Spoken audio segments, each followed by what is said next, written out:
Good morning from Singapore. Welcome to another live webinar series brought to you by STADA, the Singapore Training and Development Association, a not-for-profit organization focusing in workplace learning and talent development. My name is William Ledbetter from Performativity, and I will be your host for today. Our session for today is called Advanced Learning Intelligence, Integrating Assessment and Analytics to Drive Change. As organizations continue to advance their use of data and analytics to measure learning, we are getting much closer to addressing the questions of learning effectiveness, business impact, and ROI. But how are we addressing the results?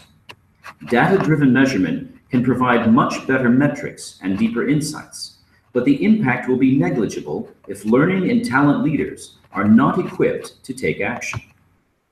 Advanced learning intelligence is an approach that moves beyond measurement and drives enablement, empowering leaders to operationalize strategies in a dynamic way. In this session, our speakers will take you through case studies describing the work they have done with organizations to develop analytics-enabled leadership transformation programs. They will highlight how the programs utilized assessments, experiential learning, and analytics to develop leaders and change the business. Key takeaways for participants today will include approaches and techniques for enhancing traditional measurement activities through the use of assessment and analytics, connecting learning and behavioral change to field impact and business measurements, and transforming data into insights for learners, L&D and talent management leaders, and business stakeholders. Our speakers today are Dr. Grace Chang and Mr. Andy Tanner. Dr. Chang is a cognitive neuroscientist focusing on applying research knowledge in the business world. As Chief Scientific Officer of the Regis Company, she is driving the scientific thinking of the company to enhance the Regis Company's neuroscience-based business solutions.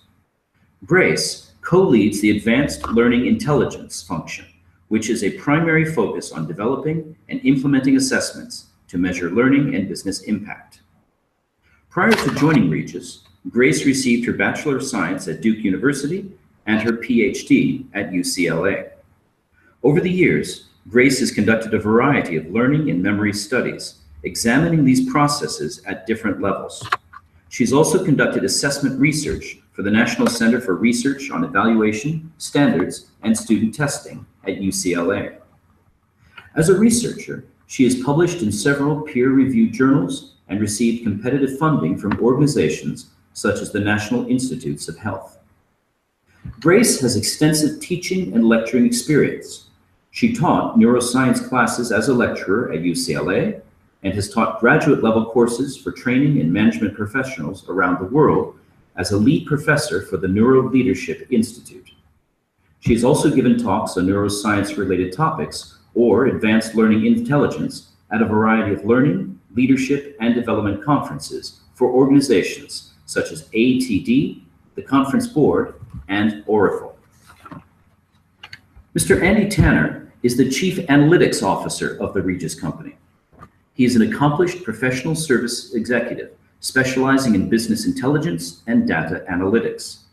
He has over 18 years of experience working with Fortune 500 companies to solve their critical business challenges through the application of analytics and process improvement skills. Andy co-leads the Regis Company's Advanced Learning Intelligence function with a primary focus on advancing learning measurement effectiveness through analytics strategies and techniques. He works closely with our design teams and clients to integrate analytics throughout learning programs and across the learning ecosystem. Additionally, Andy is raising awareness and acumen on the topic, including speaking engagements for the last 2 years at the ATD International Conference and Exposition. Andy received an MBA in Management Information Systems and a BA in Accounting from Michigan State University.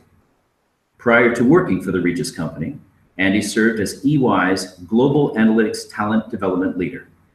We are delighted that you could join us today from Denver, Colorado. Dr. Chen, Mr. Tanner, the floor is yours. Thank you very much. Thank you. So we'll go ahead and share our slides. So let's start with an overview of advanced learning intelligence, what it is and why it's needed. So this recent Burson by Deloitte report emphasized the fact that corporate learning and development has been rapidly evolving and shifting towards more learner-centric designs, really focusing on the experiences of the learner. And we're increasingly moving towards data-driven intelligent learning that's more personalized. Now, this probably won't surprise you given how other fields like marketing have become much more intelligent and data-driven in recent years. So if you click on an ad for boots, all of a sudden you see boots everywhere you go. The L&D field is not quite there yet, but we're definitely going in that direction. So today, we'll bring up examples of how we're using what we refer to as advanced learning intelligence to build learning programs that are more data-driven and personalized for learners. So what exactly is advanced learning intelligence, or ALI? Well, it's the marriage of assessments and advanced analytics. So as already mentioned, Andy and I co-lead this practice at the Regis Company. I lead the assessment side while he leads the analytics side. And I should point out that we're using the term assessments very broadly here. So this includes everything from various types of off-the-shelf assessments to custom assessments, which is what we at Regis often create for our clients. And it can be formal assessments, or it could be also more informal assessments.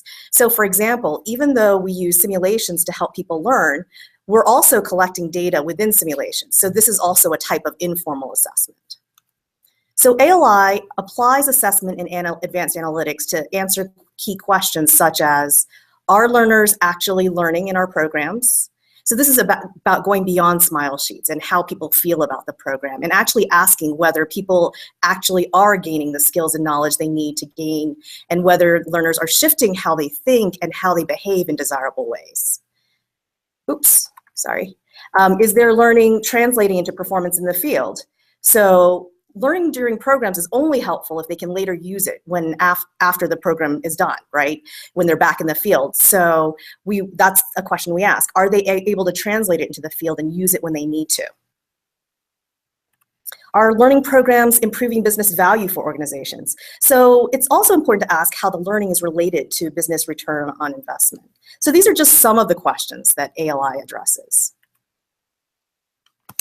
And so why ALI? And so we're going to anchor to answer that question on the Kirkpatrick model. Now, the Kirkpatrick model has been around since the 50s, and there's good reason why. It is actually a very strong framework, and most organizations, when you think about learning measurement, it is what they integrate into their programs. However, the biggest challenge that we've seen with organizations is operationalizing that model. So certainly at the level 1, and somewhat at the level 2 level, organizations at least have been able to start getting some metrics and some pretty good reporting. However, certainly when you start getting into level 3 and level 4, is where most challenges arise. So what I've done is really kind of shown a traditional L&D measurement approach, and then contrast that with what we do within advanced learning intelligence. So again, using the same model, but starting at level 1 in reaction, something that is always near and dear to most organizations' heart, which is the smile sheet. And largely because this is one of the primary evaluations and an easy way to get data out of programs and be able to get some evaluation of how this program and how effective it is. Now, the difference in advanced learning intelligence is we're using what we call sentiment analysis. So it's not just looking at self-reported evaluations, which often trend in a certain way, but actually looking at how people engage in a program through various ways. This could even include capturing text analysis, which most organizations are already doing, but really don't have a good means to analyze that. So we use advanced analytics and text analyzer to actually get a true sentiment of how a person is feeling about a specific program. Moving on to level 2 within the learning, and this is where a lot of the measurement actually occurs, but most programs are designed around what to think. Here at Regis, we put a strong focus on how to think, how to transform behaviors, and that is truly a stronger measure, including the core skills and the what to think, but coupling that with how to think, mindset shifts that occur through learning. And in a simulation, which we'll talk a little bit about in experiential learning, which again is a specialization of the Regis company, every click within that is the data point for us. So we're taking all of that data and really analyzing it in a very robust and deep way to truly evaluate not only as learning occurred, but in what specific areas and possibly based on the different groups that go through a program. Were there patterns related to where they performed well, or possibly where there's gaps, so you can take action in a very targeted way. And then when we get to the behavior side is really where most organizations really stop the measurement process. And again, there's not really a great means to do that. And the traditional approach, this is where back in the field, there's performance reviews, often unrelated to the kind of objectives and capabilities that we build within our learning programs.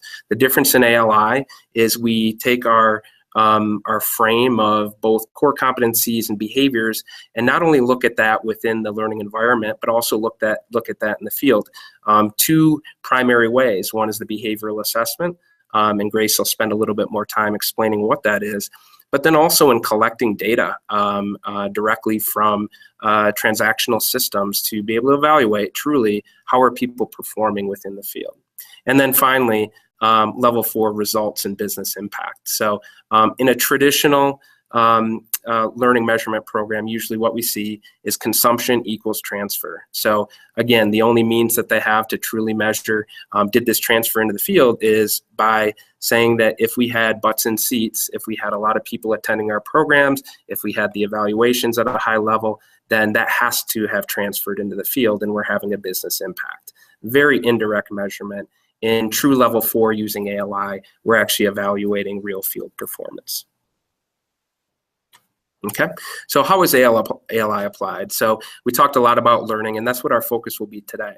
And again, there's a breadth of different measurements we can do across this learning spectrum, but there's also a depth. So not only are we looking at effectiveness, but using ALI, we can get to things like adaptive learning. So in a continuous way, gathering data, in truly guiding learners to the content and assets that are going to be most valuable to them. Doing proactive program management around how are programs being consumed, what types of issues are actually occurring in the programs based on that sentiment analysis, and how can we adjust that to be more effective. And then expanding to the next stage, which is talent management. So using ALI to go beyond just the learning environment and analyze all the way from a recruiting perspective, getting the right people onboarded into the right positions through performance management, and even in use of succession planning and advancement and placement.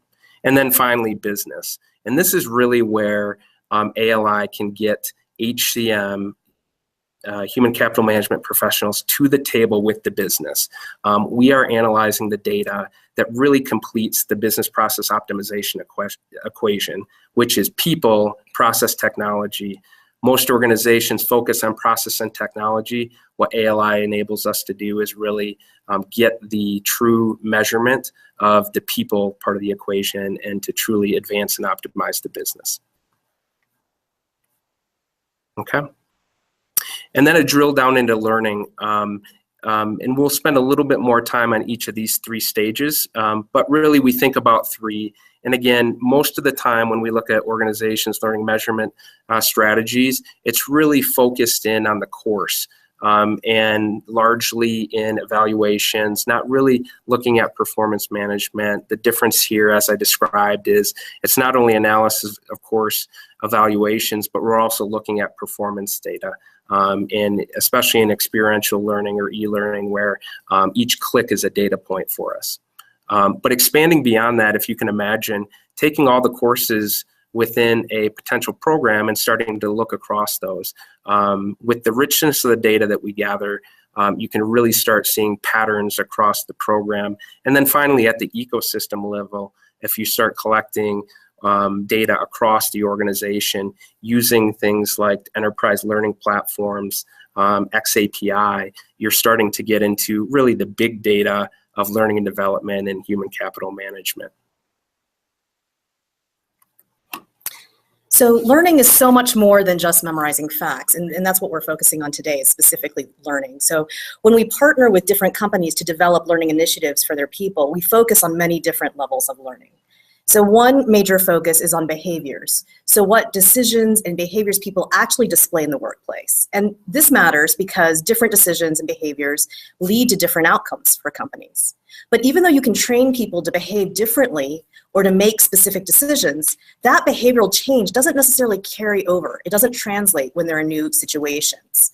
So to really have sustained change, we strongly believe that you have to impact the underlying thinking that drives behaviors.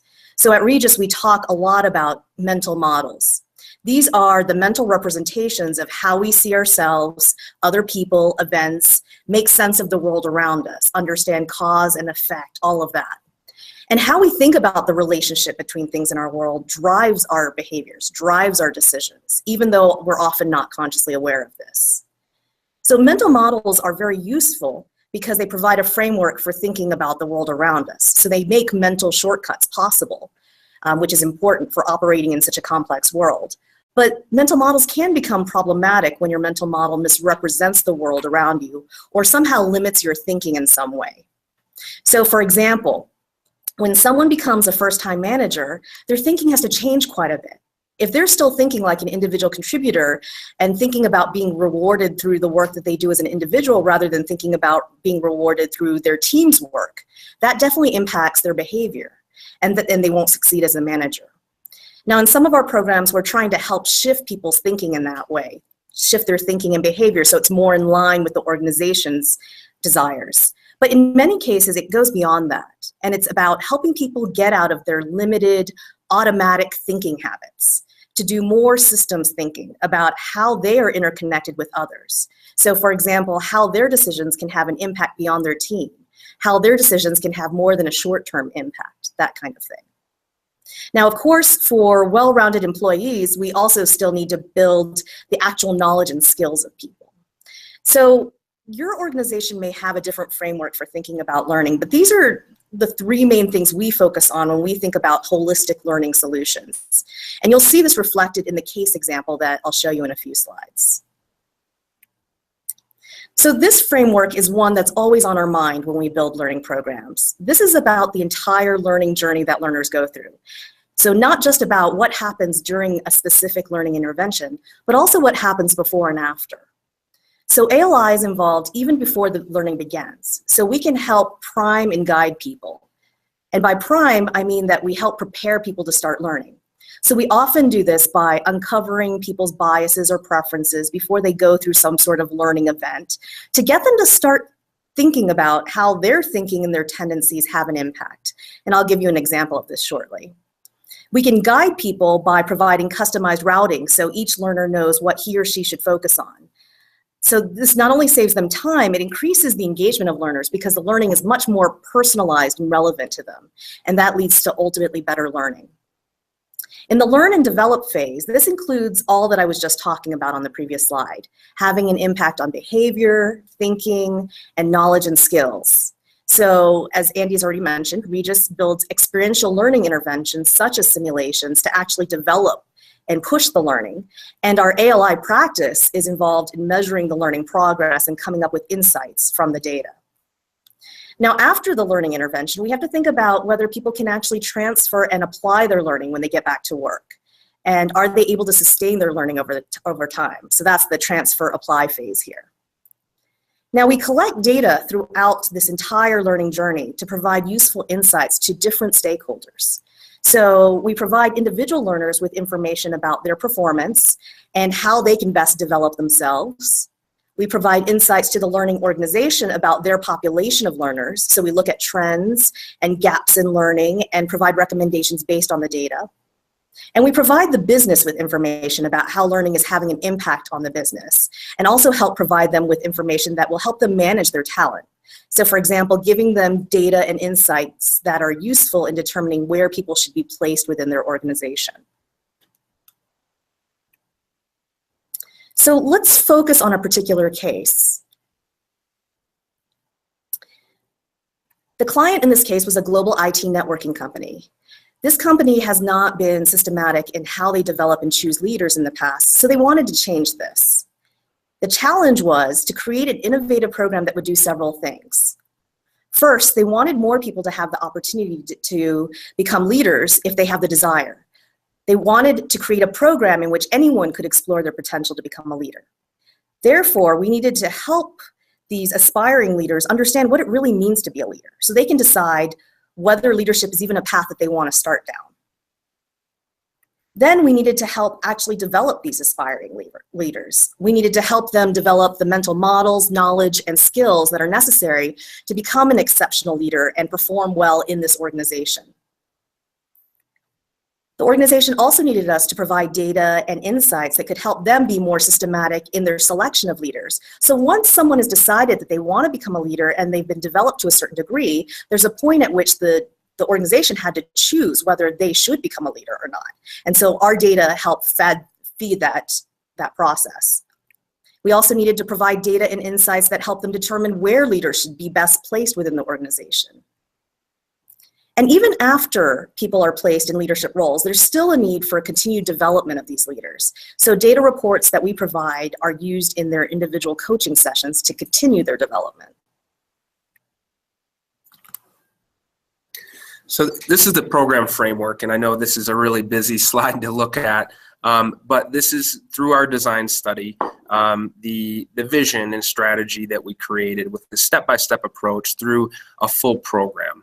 So again, while courses certainly can address all those objectives that Grace had laid out, there's an understanding that in most cases this starts before a big event like a simulation and transfers further beyond the learning environment and into the field. So we wanted to make sure that throughout this program and this journey that we're capturing data and analyzing and assessing that for the various decision points throughout the program.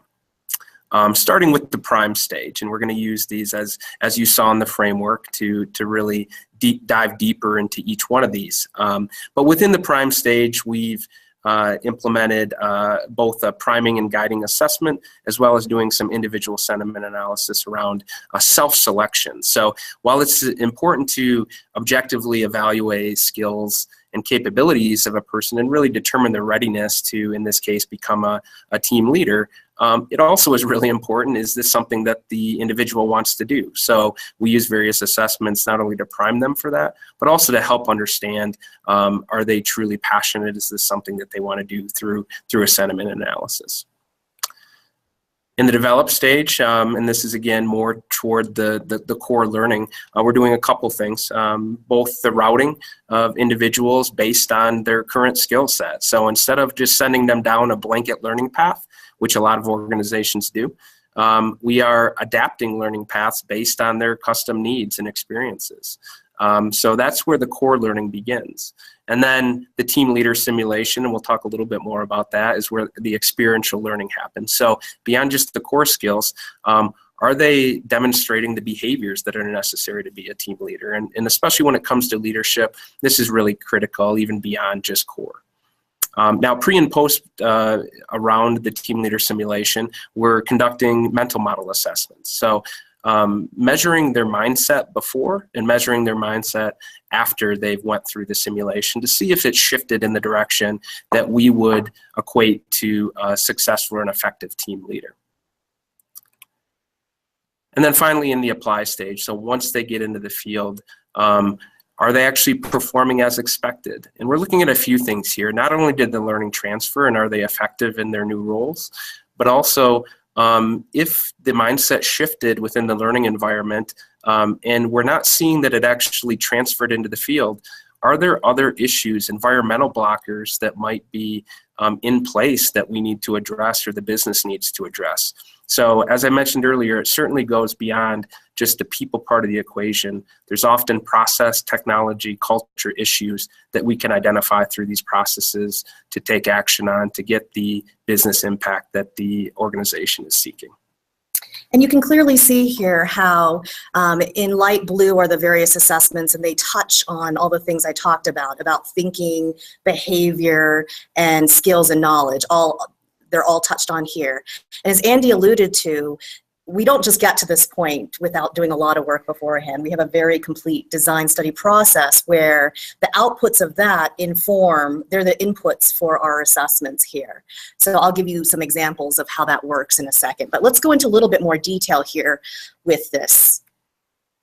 So let's start talking about the prime phase. So in this particular program, as Andy mentioned, there's a self-selection program that aspiring leaders go through to help them decide whether leadership is for them.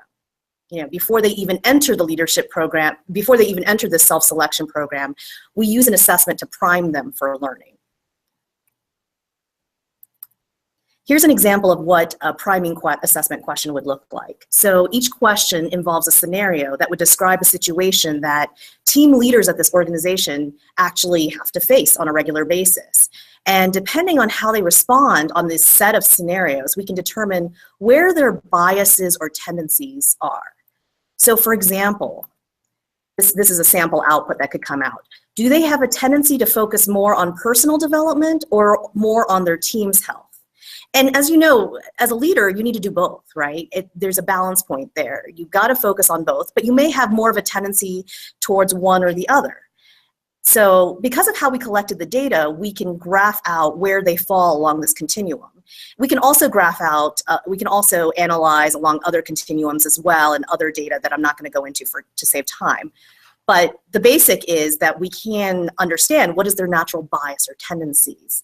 And after doing this assessment, these learners got personalized feedback about what their tendencies are and what that means in terms of how they show up as a leader. There was also an education piece to the reports that they got that pointed out how different assessment choices they made were aligned to different leadership concepts. And we go into a little bit of detail about those concepts. And it's kind of a preparation for what they're going to go into more detail about in the self-selection piece. So it's kind of priming them to be interested, to pique their interest into what's coming ahead and prepares them for the self-selection program.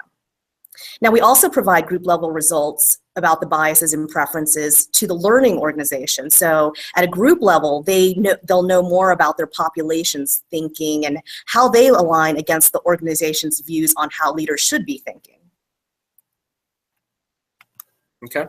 So from an output perspective, if you think back to the 3 pillars that Grace mentioned in the framework, we always are trying to focus on the individual, the L&D organization, so program owners and providing insights for them, as well as the business. So as Grace mentioned, participants and learners get an immediate feedback report specific to their results that, again, help prime them for what's up and coming.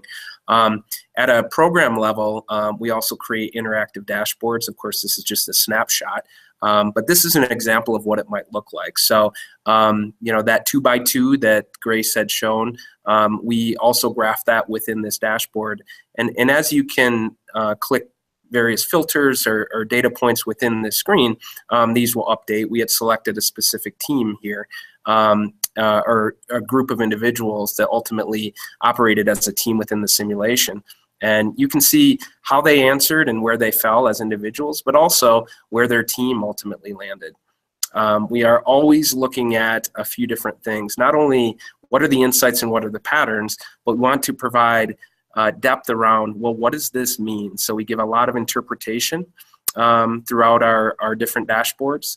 And also, to the extent that we can do unstructured data analysis, in addition to structured data analysis, meaning are we collecting text? And this is a big area where a lot of organizations have all kinds of rich data around various text collection that they do or data collection that they do, but really don't have a great means of analyzing that. So using ALI, we can use a text analyzer to get to specific themes and identify to complement some of our more structured output and results.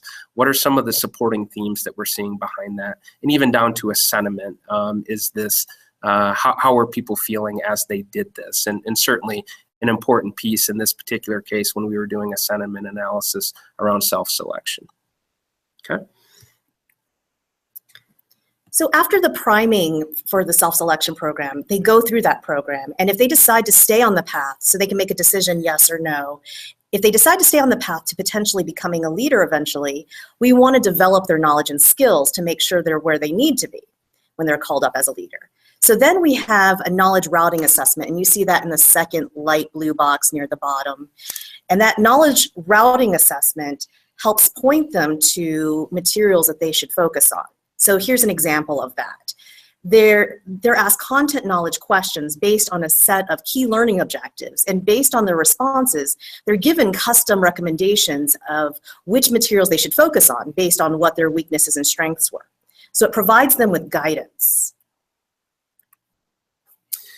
And so again, once they receive this feedback, and in this case, this would be at the individual level, we want to provide them a few different things. We want to not only provide them with results, in this case, again, the learner, but also provide them with some context around how do they move forward. So based on that routing assessment, it's going to give them some guidance on where they should focus.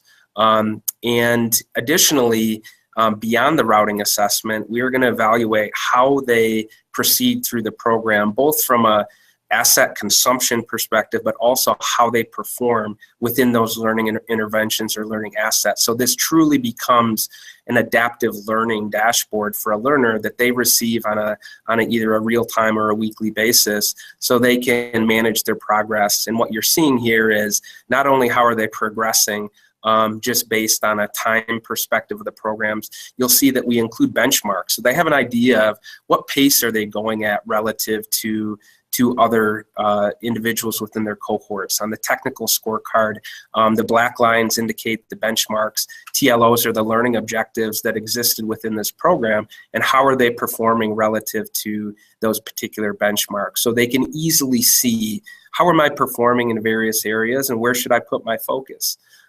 As we mentioned, we not only look at technical core skills, we're also looking at behavioral skills. So where we're using experiential learning, we're evaluating the kind of mental model shifts. How are they actually behaving within the simulations?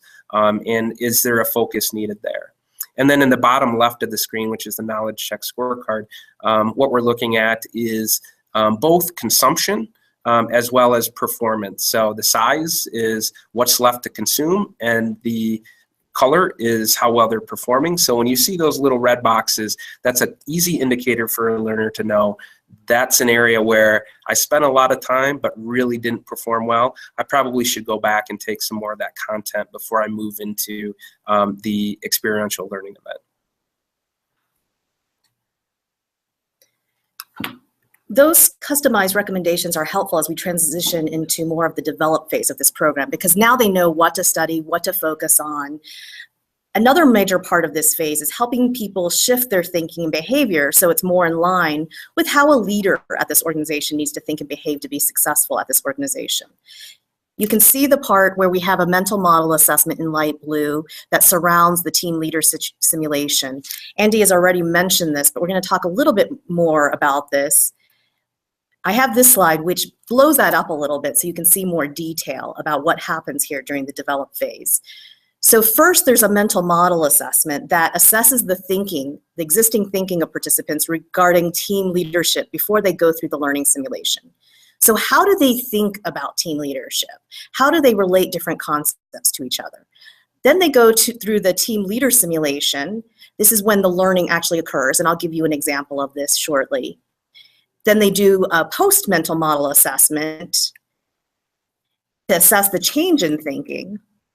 Then finally, they get a report which provides them with the results, as well as provides an explanation about how to interpret the information. I mentioned already that there's a design study that we do, a very complete process before we even get to this point. During that process, there were a few mental model shifts that were identified as being really critical for leaders to be successful in this organization. Here's an example of one that has to do with developing strong teams to drive success. The desired shift is to go from thinking, I have to choose between developing talent and driving short-term performance, to I can see a positive impact on my short-term performance by making a reasonable and regular investment in my talent. This shift is critical.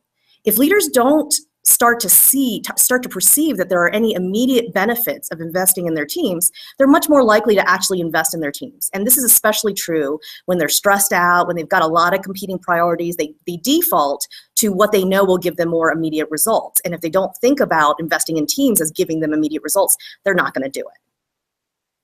Now, the simulation is the tool we're using to actually promote this in other mental model shifts, but we use the mental model assessment before and after to characterize their mental model so we can see what their mental models look like before the simulation and what kind of impact the simulation has on their thinking. So how does their mental model shift? And this is an example of how we would operationalize a mental model shift into a question. There's actually a large set of questions, about 40 questions or so, and this can vary depending on the assessment. But basically, we can change the mental model shift statements into various questions. And what we do is we ask them about pairs of concepts. So here, for example, we have time spent developing my team and increase my short-term performance. And what people are asked to do is to rate how related they think these concepts are. And based off of a set of questions like this, we can map out how people relate different things in their world, how they rate leadership, essentially, thinking about teams, all of that. The good thing about this assessment is, unlike a lot of assessments out there, it's not that obvious about how they should answer these questions, so it's not an easy assessment to gain. So this is an example of the simulation. And this is just one short example. It's actually a much more detailed, longer event. But basically, during the simulation, they're immersed into a fictional environment, which represents real-life experiences and pressures that team leaders face at this company. There's a storyline and several activities that they go through. And this is just one example of an activity. It's a prioritization task. So what they have to do here is it includes making tough choices that require a lot of trade-offs. It's really designed to show that there's a real struggle being a team leader. There's lots of people and lots of things that require your attention, and you have to think about how you're going to deal with all that. Now, there's a lot more to the simulation than what's shown here. We have a lot of activities that involve reflective thinking. That's to get people to think beyond how they normally think. There are also many instances where a facilitator leads debrief discussions to challenge people's assumptions, to get them to think differently, and also help people make connections about the learning. Okay. And this is an example of one of the outputs, and inconsistent with what we talked about, there's also, this would be for the program owners to evaluate any patterns related to the pre and post mental model assessment. We also create a customized individual report. So each individual, of course, both takes the mental model assessment and, of course, participates in the simulation. And based on their results, they're getting custom feedback, similar to what you're seeing here in the what does this mean, interpretation as well as recommendation. So again, we always want to provide very targeted information about what do all these results mean and what should I do with it. In this case, the program owner actually can click through various learners and evaluate both in aggregate as well as on the individual basis how each learner performed. And so this is actually what's going to be used, one of the inputs that's used for advancing the leaders into what's called the talent pool. To become actual leaders in the field. So this information coupled with some other information becomes really important for not only evaluation of where are my teams or potential leaders showing up, but then also on an individual basis, where should they focus? And you can see the blue line being the pre-assessment and the red line being the post-assessment, how this individual really advanced well through the experiential learning in the pre and post. There was a couple areas where they didn't do as well or didn't progress, but overall very well, and that's the type of things that they would use to kind of evaluate, is this individual ready to enter the leadership talent pool.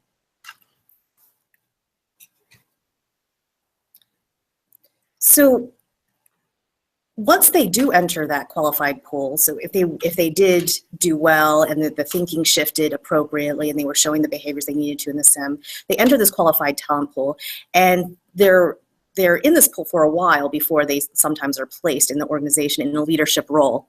So there's an additional behavioral or field assessment that we can do during the apply phase. So we talked about shifting the thinking of people, but we still need to examine the actual behaviors to see how those shift. You can imagine that even if you shift people's thinking, when they go back into the environment that they're in, there may be various organizational blockers, things like that, that prevent them from behaving based on how they're thinking. So those are things that we also need to bring back to the organization as well. So we do track behavior once they get back out in the field.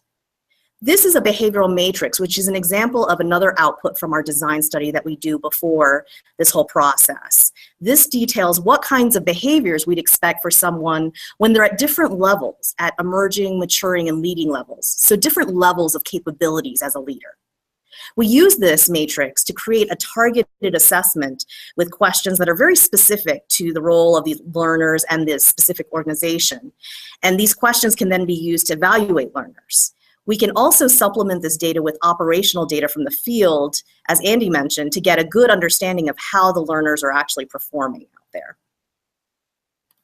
Yep. And this is an output. And again, to go back to our anchor, which is the Kirkpatrick model, now what you're seeing is an example of really stage 3 and stage 4.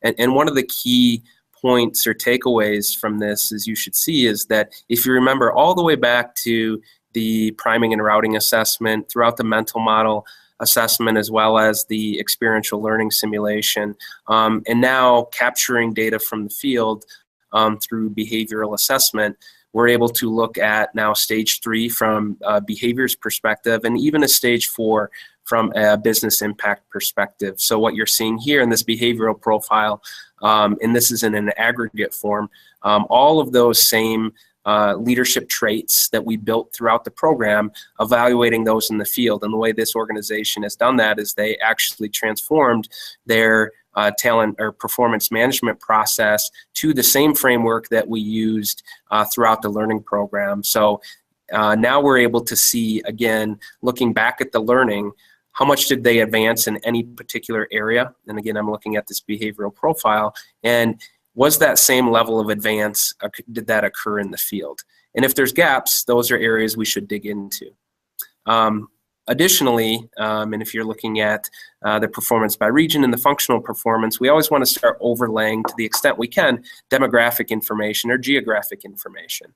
So when we're seeing in the geo map that there's a lot of green, overall the transfer in performance has been very effective, except in one location in Kansas, in the middle of the US, where for whatever reason there's likely some environmental blockers. So this is an area that they're going to be doing some deeper dives to understand what's preventing some of that learning transfer and impact to happen. On the functional performance perspective in the graph down at the bottom, you can see based on the various divisions within this organization that there's some significant difference in those leadership traits and how well they're performing.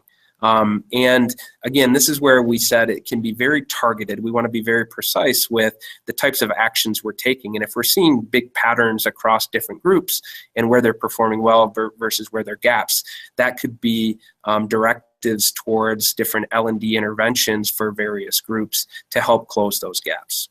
And then finally, on the big chart at the right, on the left, sorry, is what we call the program ROI analysis. So we look at 2 dimensions. One is assessed return on investment, and we actually use the simulation to do this early on to get an idea of, based on what we're seeing within the simulation, what would we expect if that was actually transferred into the field from a business impact and an ROI perspective. And then on the y-axis, we're actually collecting data to determine, was there an actual return on investment using the group that went through the program relative to some other control groups. So again, when you think about the traditional way of doing stage 4, for the organizations that actually did it, it was a very indirect in determining, was there a business impact. And this has become, using ALI, a much more direct way of collecting data and determining, was there an actual impact on the business.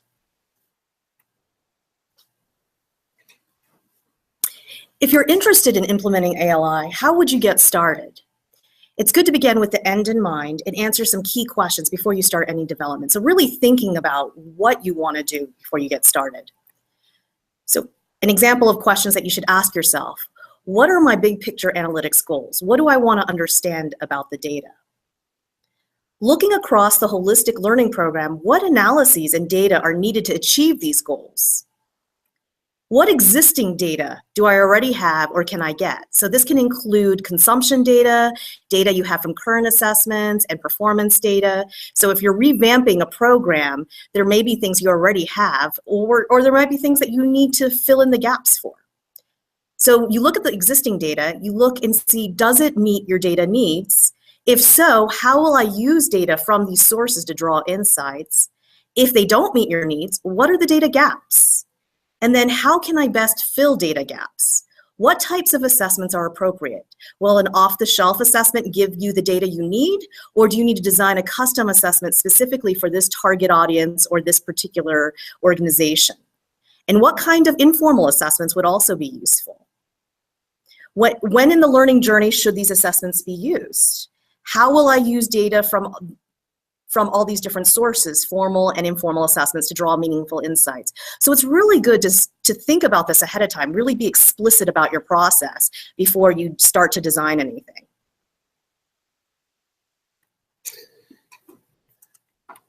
And from an overall implementation perspective, what we've done is kind of taken this like a define, design, develop approach, and identified some key considerations in each one of these stages. And this is generally how most organizations would build a program.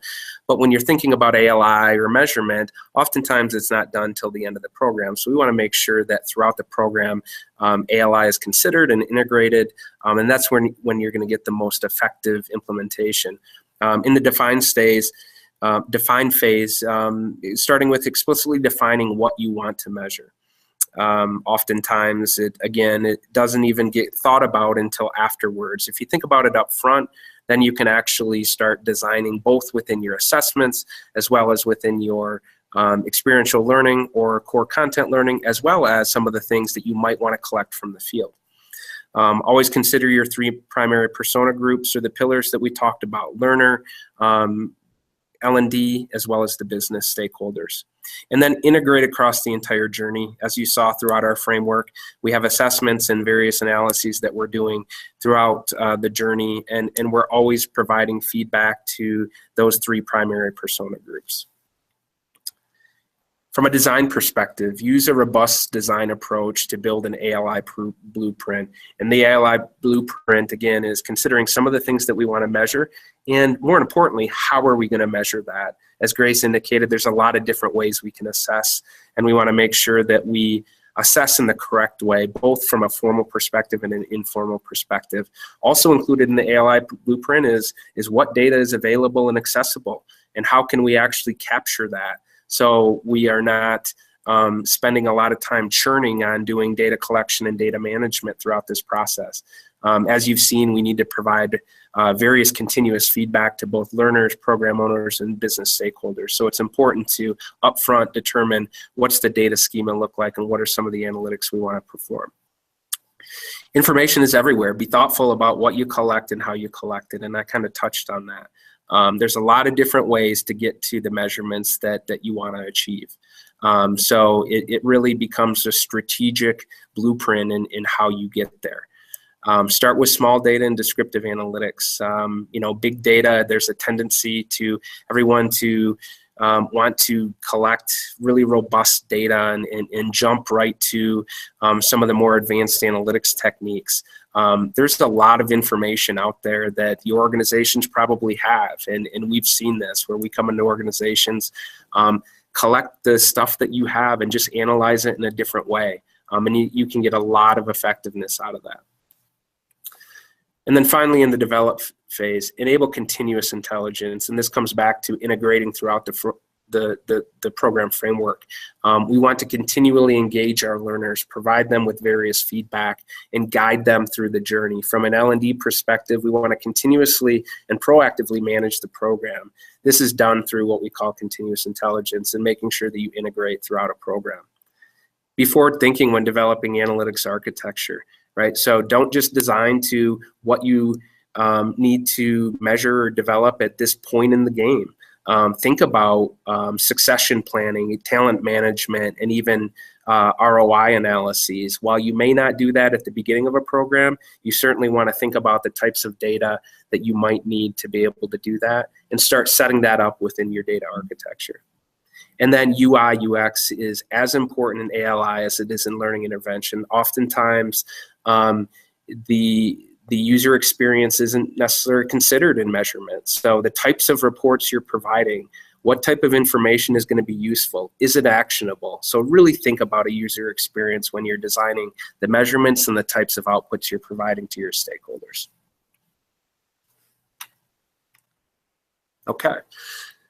Evolving your analytics. So I think I hit on a lot of these, but again, just kind of a summary perspective. When you think about deployment of specifically on the analytics side, there's really 3 stages, starting with acquired data. And I hit on this is start here, start with the small data, evolve into the big data, perform the analyses, start with descriptive.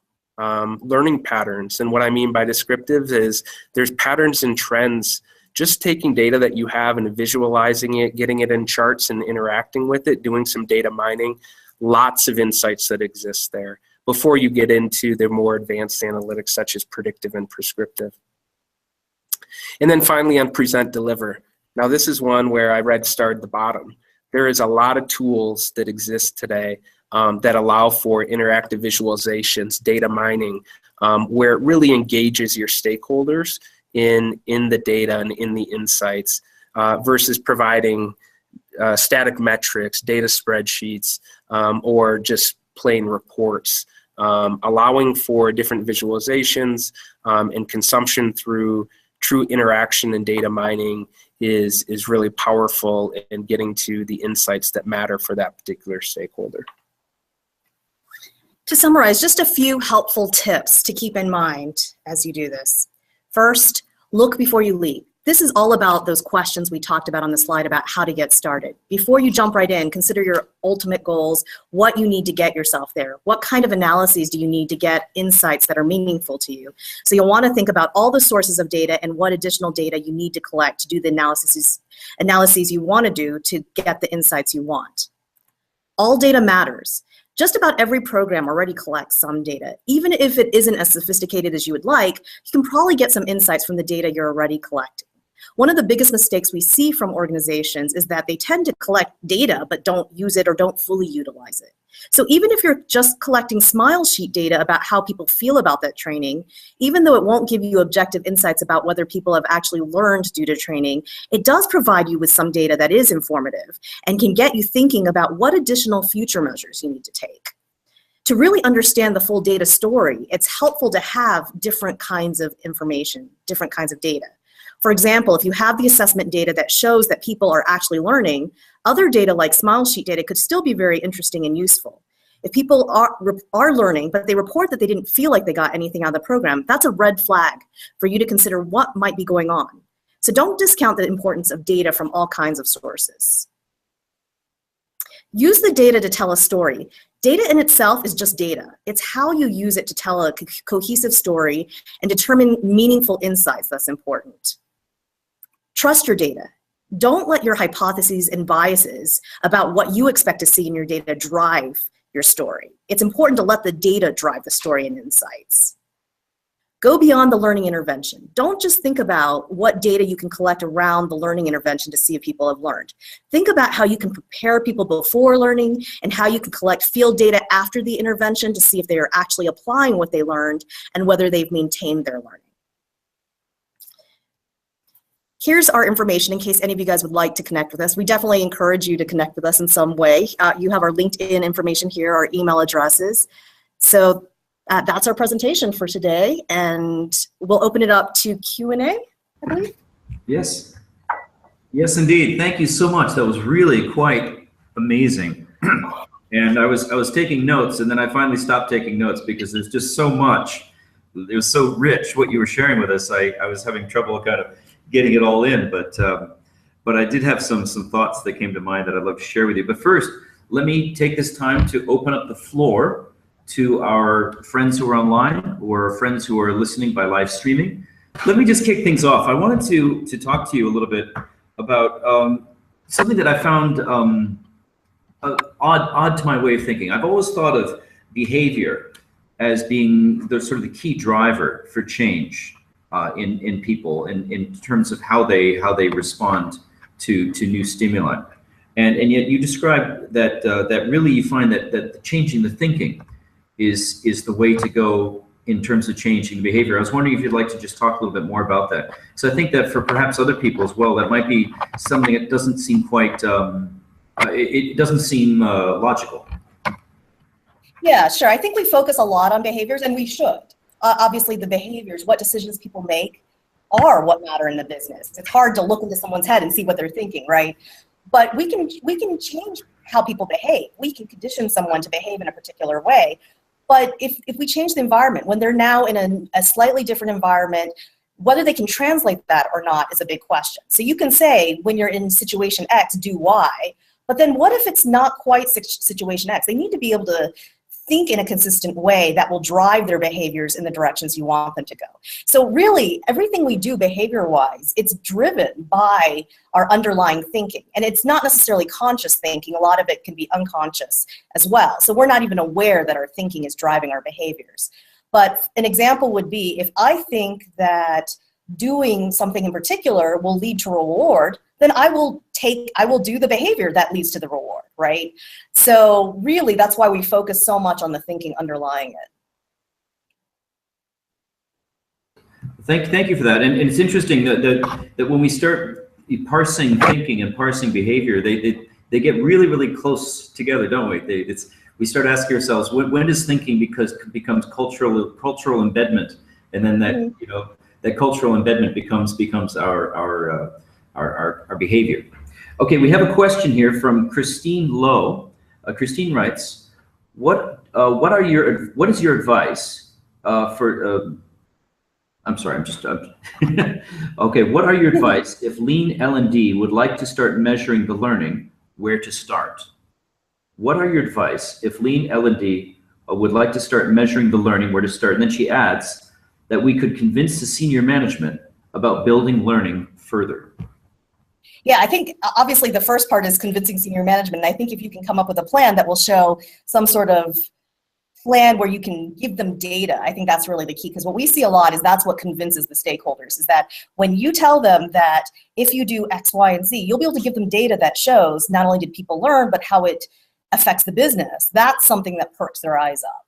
Yeah. And to add to that, I mean, I think L&D organizations have been trying to do this for a long time. And frankly, a lot of business stakeholders have really abandoned the notion that they're ever going to get something that truly translates in their mind to direct impact on their business. They just don't believe in a lot of cases because it has been so indirect. And it's really hard for L&D organizations using that traditional approach to say, what we did actually changed the business. And so what we kind of showed today is how if you can link all of those different core skills and thinking and behaviors, not only through the learning program, but into the field itself, and then tie those to actual key performance indicators, now you can actually have an equation for true return on investment. And that's what's going to get us to the seat at the table where business stakeholders will truly engage with L&D. That's very well put. Thank you. Now we have another question from Janice Poix. Janice writes, what happens if we already have a learning program in place? How would they go about measuring behavior? If you have a learning program in place already, how would you go about measuring behavior? Yeah, so when you have that kind of situation, and we work with a lot of clients where that is the situation, where they have a learning intervention, and what they really want to do is see what kind of impact does it have, and so they bring us specifically for that.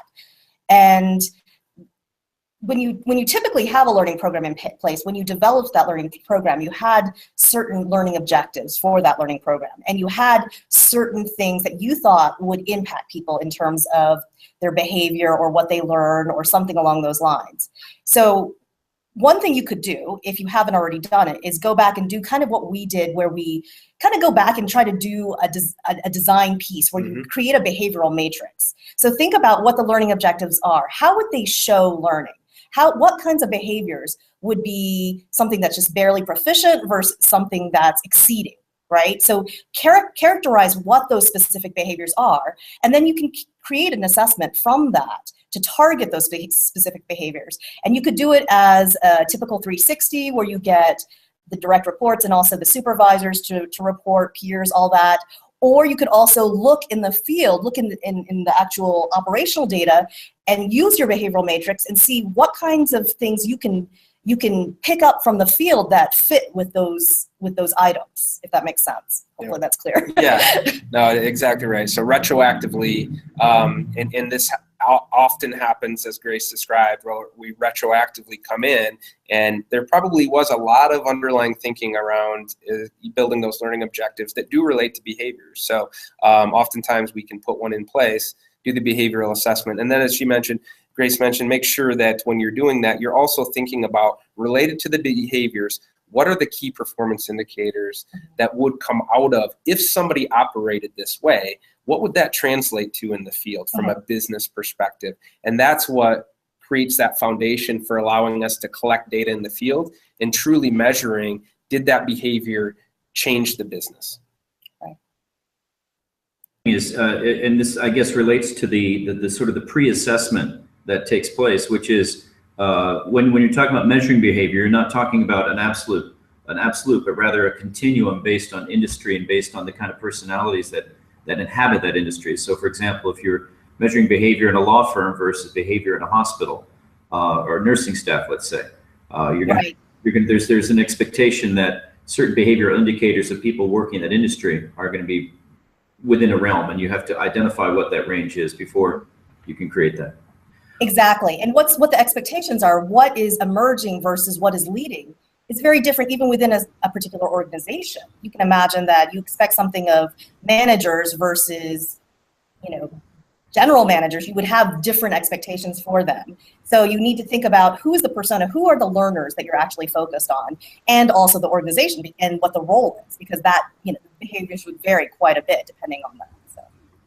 Well, it sounds like it's such a rich area from data mining and for research, and obviously one that has a huge potential impact on business, as you say, especially here in the 21st century when there's so much disruptive technology changing how industries operate and what industries will even exist in the next 20 years. So it sounds like what you guys are doing right now is really kind of point of the spear, cutting edge type stuff, and it's really exciting that you were able to take time to share this with us. I've been told that we're out of time, so I'm going to just take this opportunity to from our heart, deepest appreciation, to thank Grace and Andy for sharing your knowledge and your insights with us. And we look forward to, hopefully our participants have picked up some stuff from what you've shared that they're going to be able to apply in a positive way in their work experiences. So thank you again for staying up late and sharing your insights with us, guys. Thank you very much for inviting us. Thanks for having us. Have a great evening.